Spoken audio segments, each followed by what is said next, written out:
Welcome back everyone to Piney Plays the Burglar. We are back here with Kunigard and let's see how she's coped while we were away. I am afraid of what is happening to these lands. Thrym's horn, but no sign of Thrym himself? Do not tell me this. My heart still thinks he's alive, but no one could have survived such a fall. Garweek must be told. I was hoping we could bear Thrym's body to Forlaw to be buried there, but we must deliver his horn instead. I will meet you there, Petronella. I must attend to my people, and then I will leave. All right. And we'll do that. But I think I need to speak with Weed Farah next, assuming nothing's happened to. What they are trying to see if they could keep warm. I can understand. Oh, yeah, we also have Horn the Coroner here. Hey there, I checked out those locations. Thank you for doing some good in the rigging downs, my new friend. Yes, these people have experienced such hardship, and I fear I may have given speed to some of the dangers that threaten them. I was riding in the high knolls with my companions when a blizzard closed in. The snow was blinding and the wind fierce, and I dismounted to seek some measure of shelter. No sooner had my boots touched the ground than a great darkness fell upon me, and a tremendous shape towered over my poor horse Windfoot. I stumbled away, falling into a great drift of snow. It saved my life. Above the tumult, I could hear the sounds of Nurzim at feast. He made a meal of my poor Windfoot, and only when he had finished and moved away among the crags did I see that my companions were missing.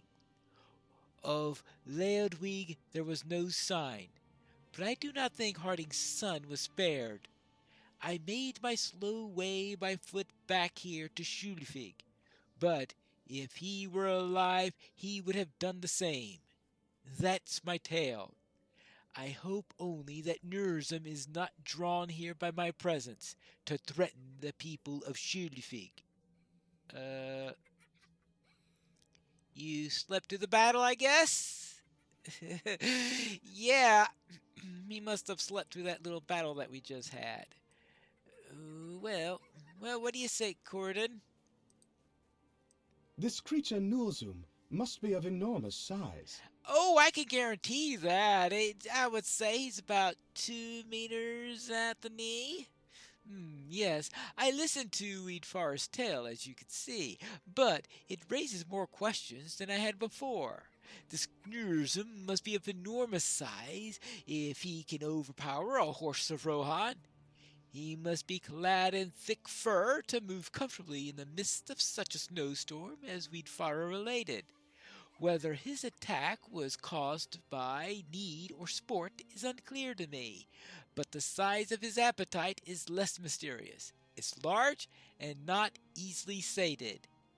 Yeah, but he can talk because he said he did what he came to do after killing the Thane and taking care of the Reeve's son.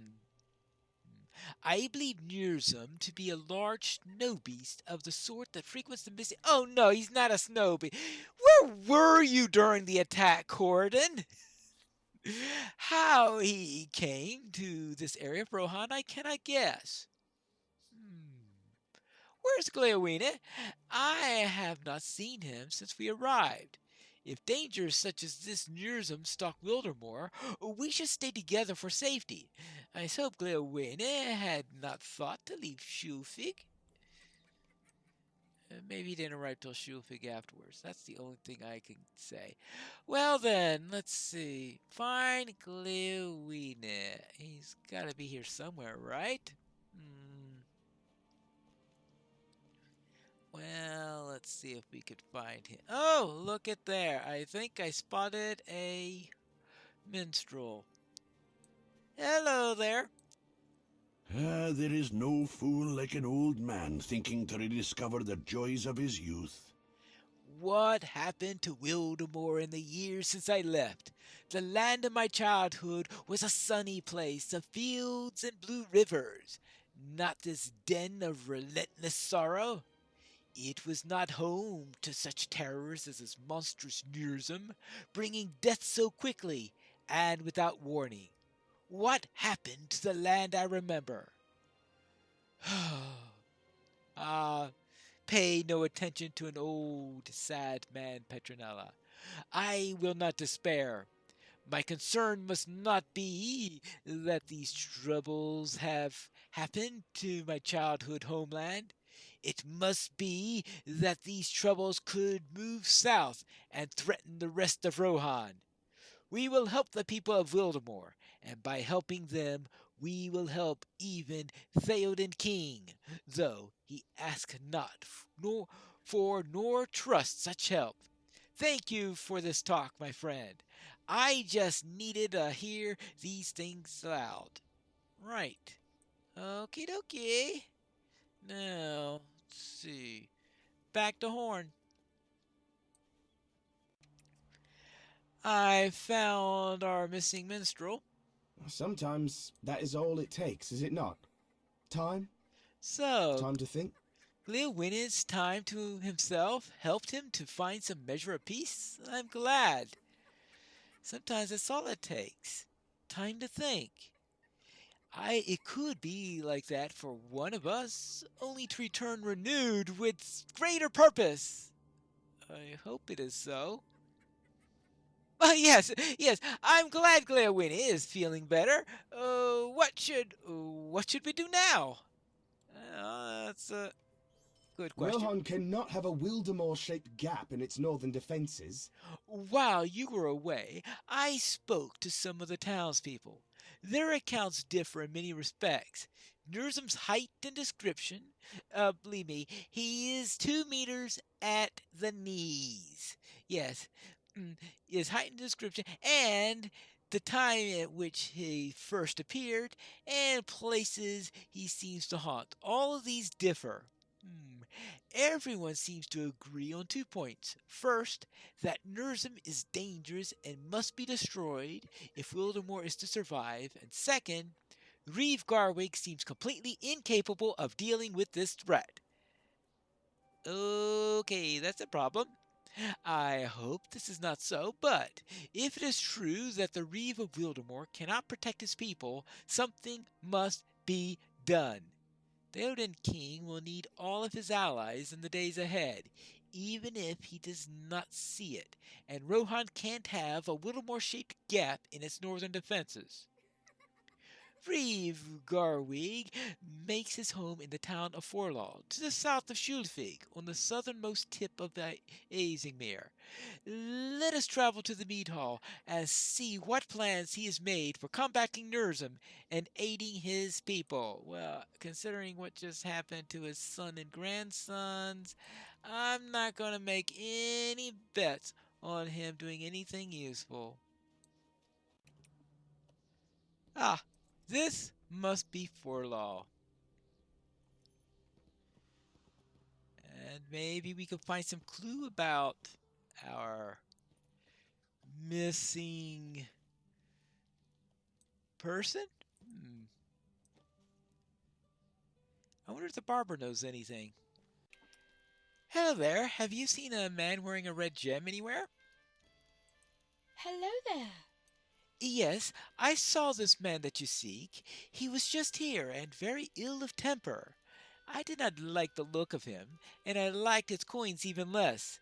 They seem to me to be the sort used by orcs and evil men, and I want nothing to do with them. I thought he would strike me when I refused to modify his appearance, but instead he snarled curses at me and stormed out.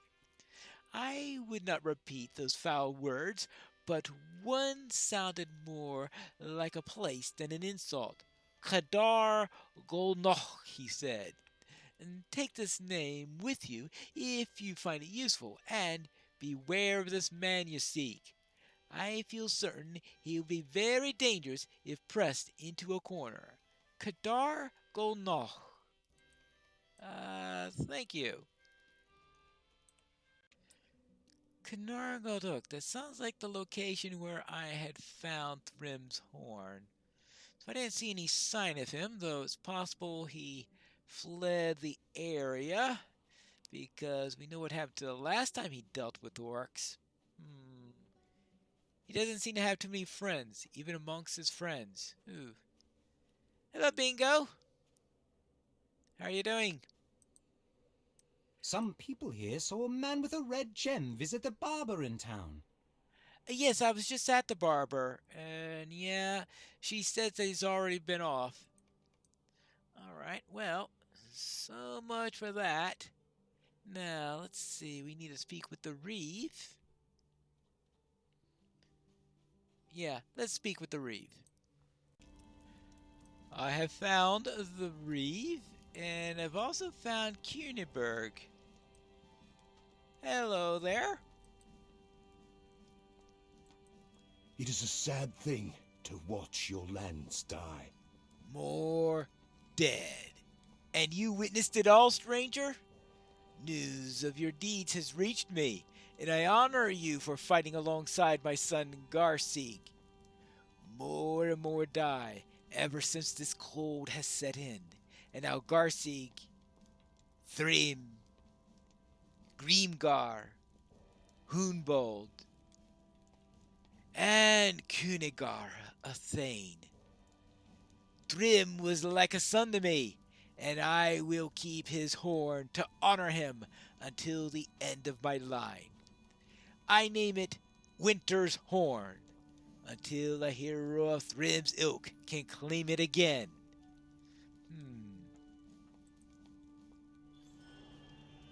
Whee!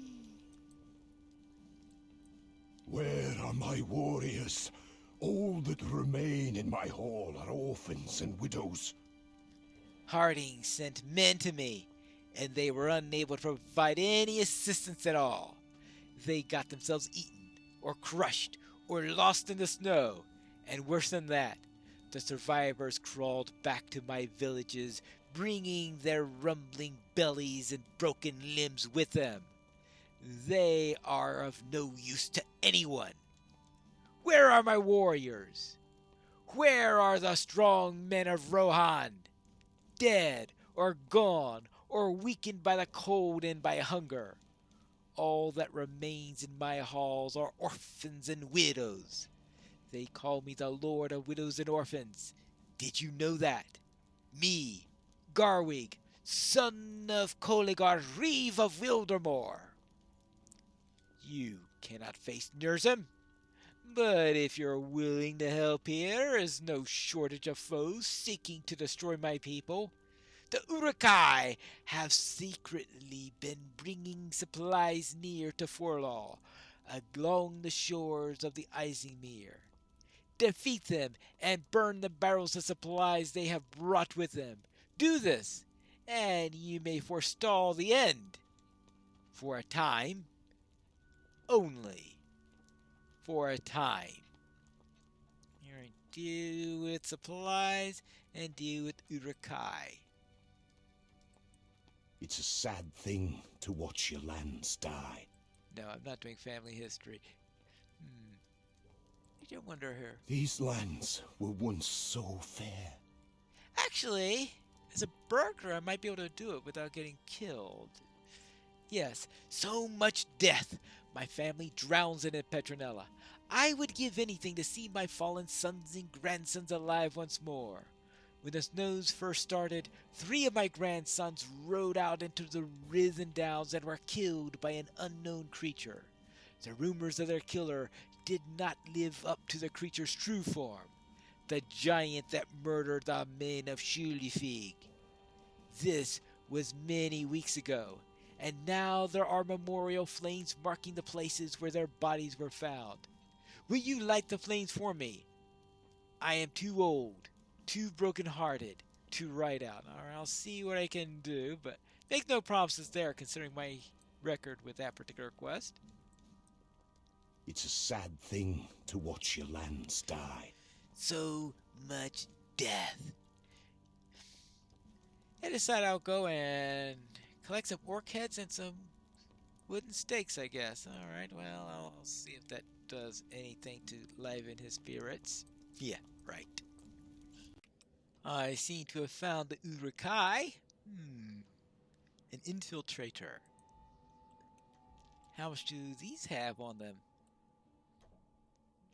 Nothing! For that you die. Okay, I was going to kill you anyway.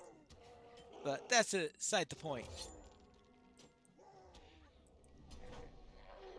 One down, six. Oh no, one down, 5 more will go to those. And some barrels. See how many of these supply barrels I can find. I think some more of them are going to be in the camp. Yeah, I think that's all I'm going to get in that direction. So to the camp down in this direction.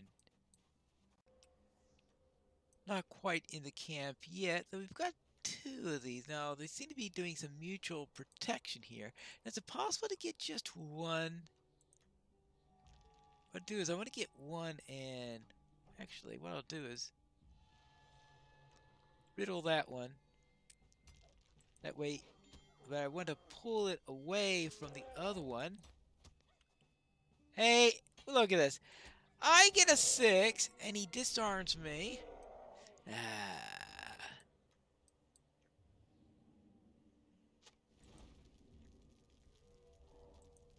Really?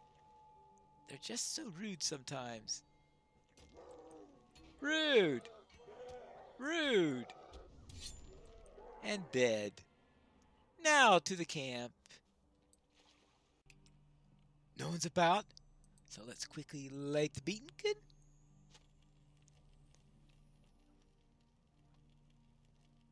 And get away from here before those orcs spot me. Here's the second memorial flame for Wheelseek. There you go. And now we need to find Cuthard's light. Here is Cuthard's memorial site. There you go. And that is the last of them. Yay! Now let's take care of those orcs and get their heads. And maybe find some stakes on which to put them. Hello, hey, could you tell me where I can find a wooden stake to place your head on? You're not cooperating. And just because it means I'm going to be killing you in the end, there's no reason. Okay, maybe that is a reason to be cool. Alright, here. Let me get your head. That's one orc head down. Oh, here's a stake right here. Perfect! Just what I needed. While I'm here, I might as well burn down a few white hand banners. Never hurts to burn a few banners, right? It gives me warmth and it discourages the orcs. I guess it will hurt the orcs, but that's another matter. These looks like some nice places to place some orc heads. To tell the orcs that they're not welcome here. And to stay out if you don't want to be the next one to have your head mounted. There you go. There you go. And finally, well, even if Garcig doesn't like it, at the very least, there'll be 6 fewer orcs to worry about. Where's that Garwig? I can never keep those names straight. Hello, sir. Guess we'll start with the paying respects. It is a sad thing to watch your lands die. I thank you for your kind gesture, Petronella. Nothing will ever replace those brave boys. Men, I suppose they were, but they must be given their due honor in death. Poor boys. Poor boys. I remember when they played at my feet.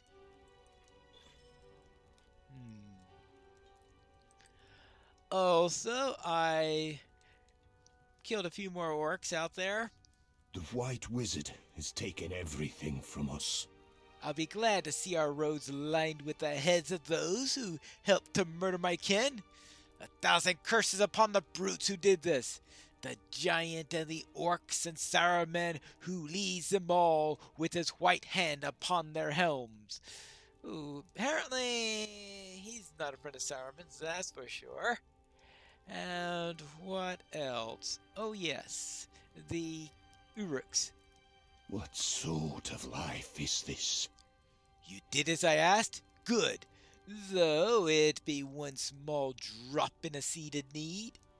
I do not know how the Urukai made it all the way to the lakeside uncontested, but the loss of some supplies may keep them from staying for as long. While you were gone, the city shook and rumbled, and my men cowered, thinking Nurzim had come. The city had been spared his wrath thus far, but I say they were right to cower. How long will Forlaw remain out of his sight? When Nurzim does come, how can we hope to defend ourselves? We cannot. What sort of life is this? Is it not cruel to ask my people to live this way in the shadow of a fear we cannot banish? This is a sorry lot to have drawn, stranger. I thank you for facing the Urukai, but if you take my advice, you'll leave Wildemore behind. Once Nurzim turns his attention to us, we will be gone. It may not happen today or tomorrow, but I think we'll all pass out of life before his unnatural winter does.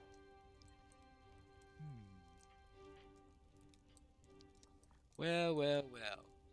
I wonder what Horn has to say about this. How will we handle the situation with a giant and a despairing Reeve? We'll have to make a plan for this in the next episode of Piney Plays The Burglar.